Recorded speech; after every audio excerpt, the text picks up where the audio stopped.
associate Sean. We're here today to talk about a new, well, I don't know if it's new, but I don't know how long Smith & Wesson's had this out. It's new to you. Yeah, it's new to me. Yeah, it's new to me. And I don't know how long it's been out. Didn't look that part up. Really don't care because I like it. It doesn't matter when it came out. And Sean here, he's a big Smith & Wesson fan.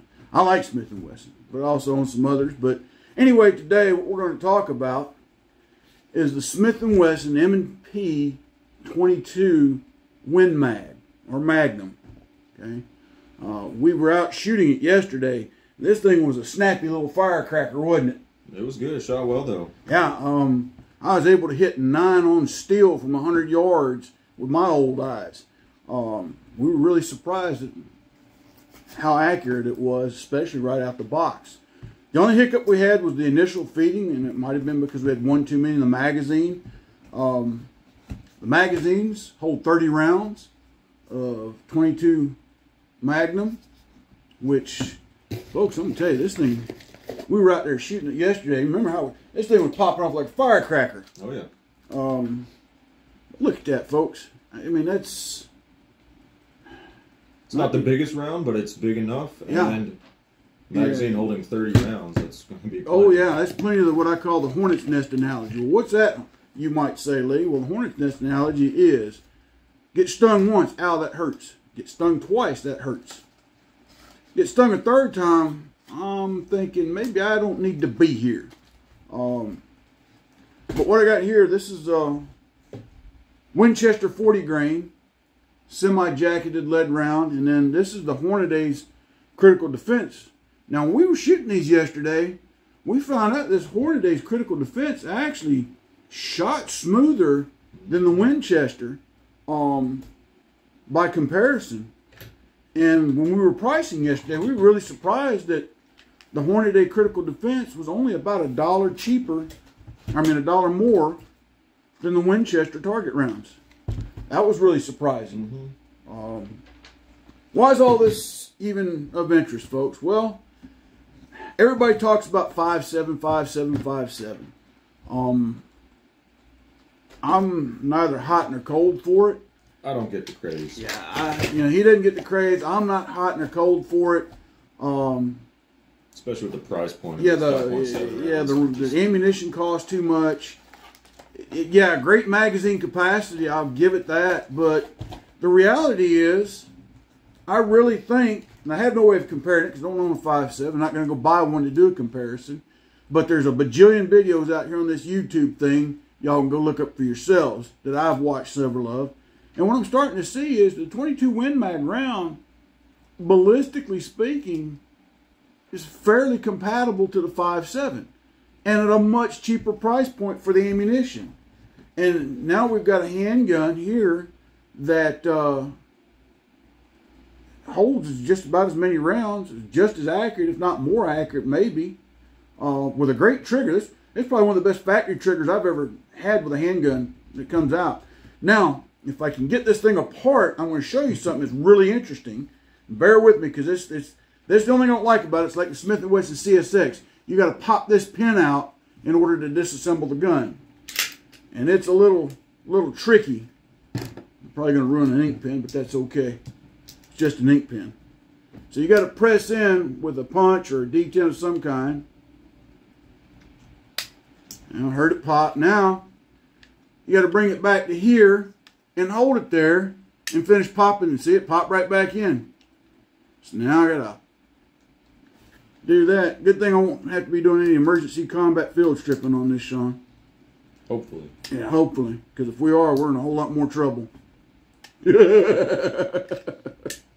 then you bring it back to that little part where it lines up. Of course, the lighting's not the greatest in the world here right now, but that's all right. That or my eyes are getting old. Let's see if we can get this thing to finish popping out.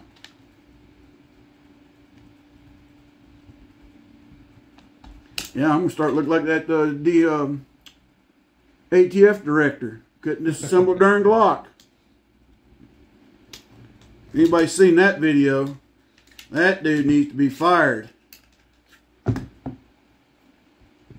he's from the government and he's here to help. Oh yeah, the most dangerous words. You know, Ronald Reagan was spot on with that one, wasn't he? Spot on with that one. And this son of a gun's about to give me. There we go. There it popped out, folks. And like any other Smith & Wesson, comes apart. By the way, we checked it to make sure it was clear. All that happy stuff. Now watch. Magic! And it goes right back in. And from what I understood on the Smith & Wesson website and all the other reviews, this is the same barrel that they're using in their 5.7. Go figure. But I want to say they call it the Tempix barrel, but it just kind of braces in this outer piece. Okay, and I'm not very technologically savvy on this type of barrel. What I did notice when we took it apart and cleaned it yesterday, I don't know if y'all can see it up in there, but there's a little gas port, it looks like, which I think manages to help with the recoil, because we were shooting this yesterday. This thing has smooth recoil. Very little recoil. You know, especially for me to hit 9 rounds on steel at 100 yards. That's saying something about the gun, not me. Well, and even the ammo, the ballistics of the ammo, I mean, it's proven, it's accurate. And so I know a big thing that the 5.7 people like is that they say it's super accurate. Yeah. The shape of the bullet, the ballistics of it, the barrels. But I'm still don't want to pay that much money for that ammo. You're not going to be shooting past 100 meters with a handgun.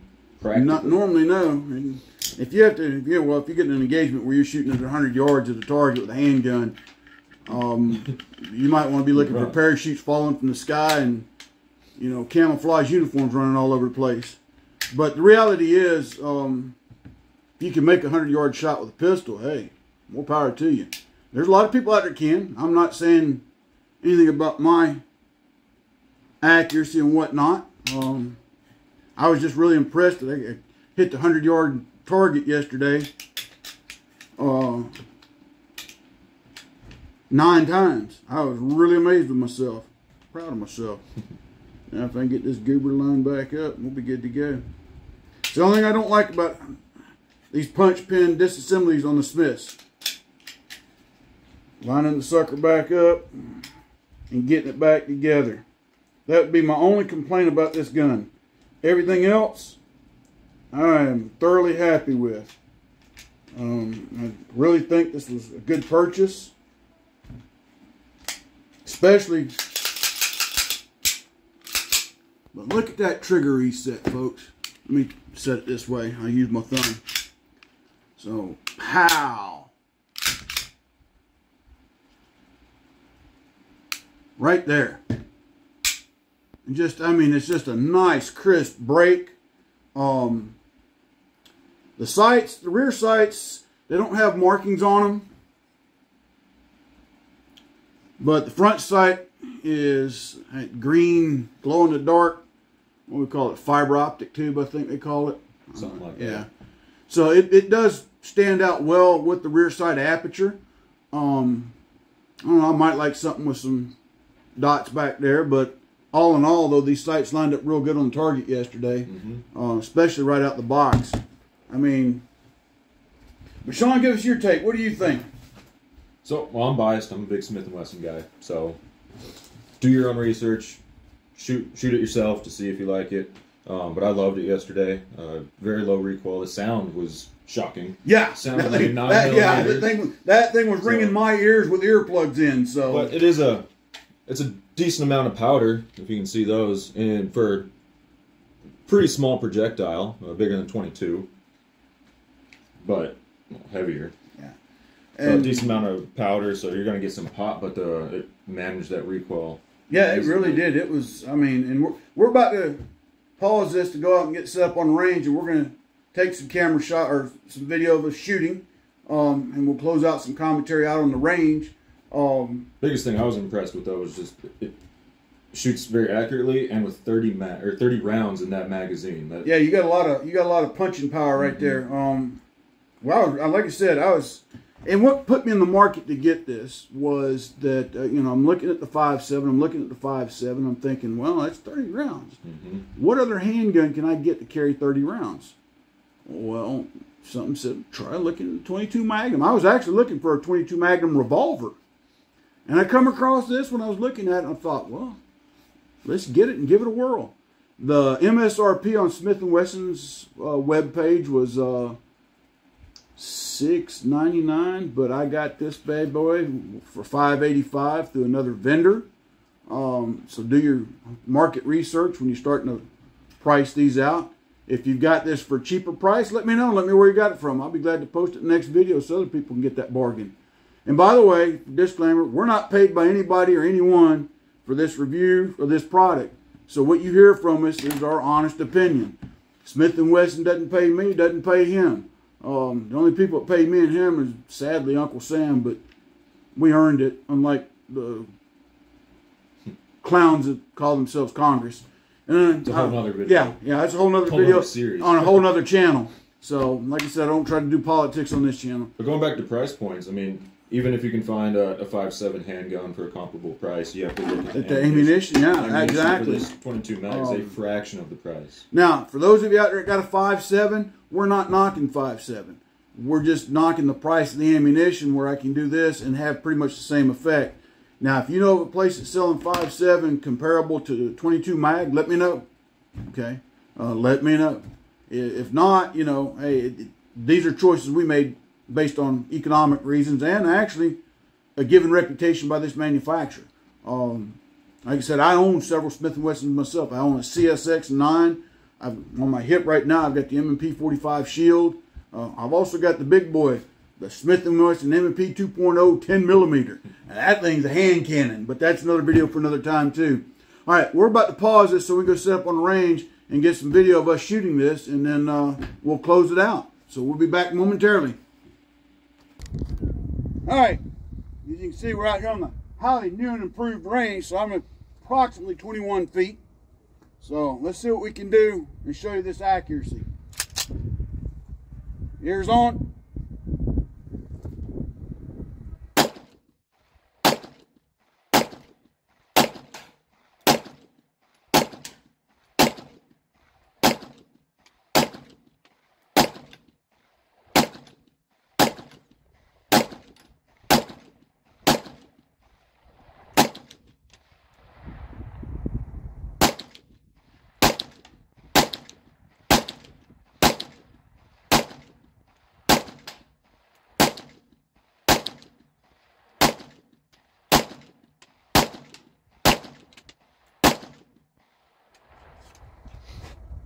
We're clear. It's still crazy how loud that thing is. Yeah, it absolutely is. So I kind of took it vertical after I put a bunch here. Pulls a little to the left, but... So that's one thing that I noticed too when I was shooting it. It does tend to shoot a little left for both of us. I don't know if that's just we're used to other handguns. I don't know if that's just how it's built. Yeah. I don't know, but it was trending left with me too. But at 21 feet... But it's still accurate. Yeah. It's still very accurate. Dude's dead. So we're going to go back and put another magazine in. I'm going to let Sean give it a try.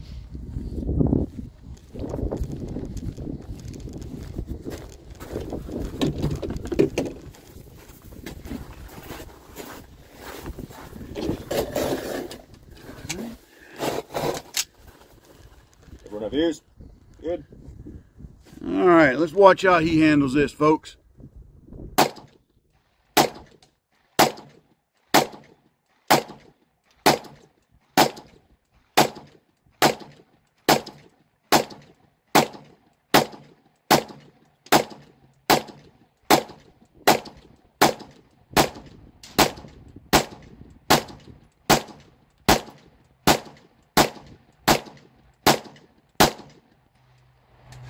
Oh man!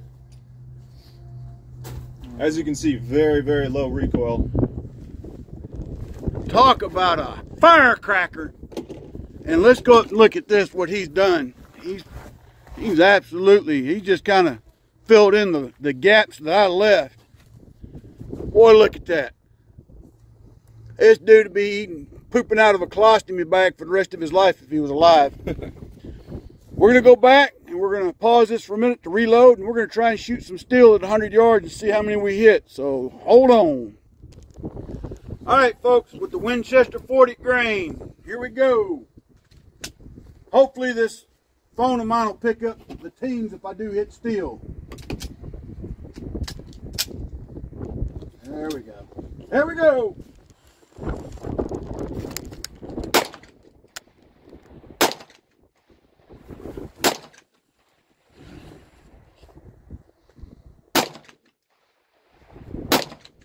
Hit. Hit. Hit.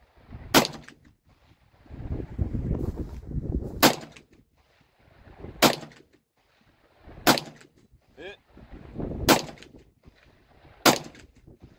Ricochet hit. Hit.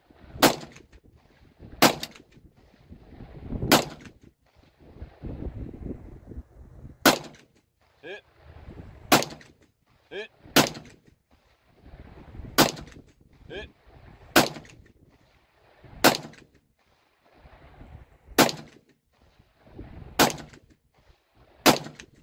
Hit.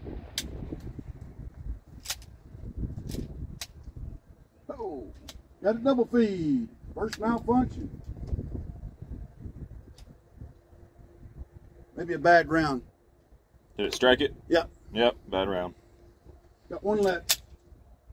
Here we go.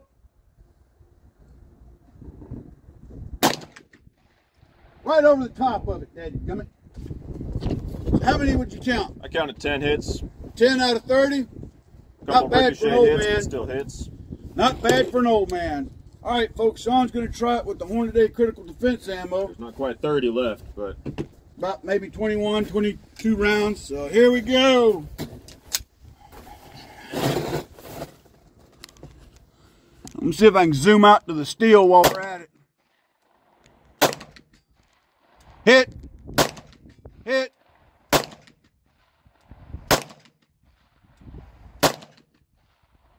Almost.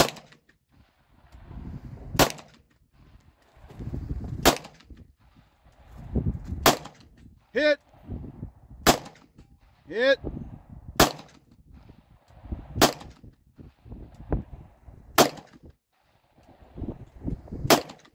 Hit. Hit. Hit.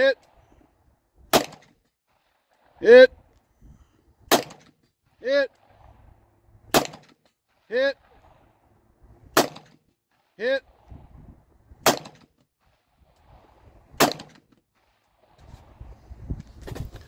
Man! Quite a few hits. Yeah! It is accurate. Alright. Well, let me flip this camera around, folks. Over here, Sean. You might have to scooch down a little bit. Anyway, folks, the Smith & Wesson M&P 22 Magnum fires 22 Win Mag. Freaking outstanding piece. Highly suggest one, because that one's probably going to go in the concealed carry rotation. I'm telling you, folks, this little firecracker of a round, I'm really just impressed with how well this thing shoots, the accuracy of it. And, you know, 22 Magnum's actually been around for a while. There's a lot of people that actually carry them. I actually know some cops that carry 22 Magnum revolvers as backup pieces. You know, don't knock a 22. Okay, a lot of people, you can't defend yourself with a 22. I tell you what, With enough of them, you know, sure can. anybody wants to volunteer to stand in front of one and tell me they don't hurt, then go right ahead. I didn't think I'd have any takers. Anyway, folks, this is Lee and Sean from J&L Shooting. We've got Raccoon Face over here. I mean, Giles. Pollen's everywhere out here, and it's got him flared up. That's why he's over here being quiet. But anyway, folks, till we get the next one out, we appreciate your support. I'll put the Google link to our business down below, Facebook, and all that good stuff. If you want to check us out there as well. If you live locally in the area, reach out and give us a call and schedule some range time or come take a class. All right, this is J&L Shooting Academy. Y'all have a blessed day. Out.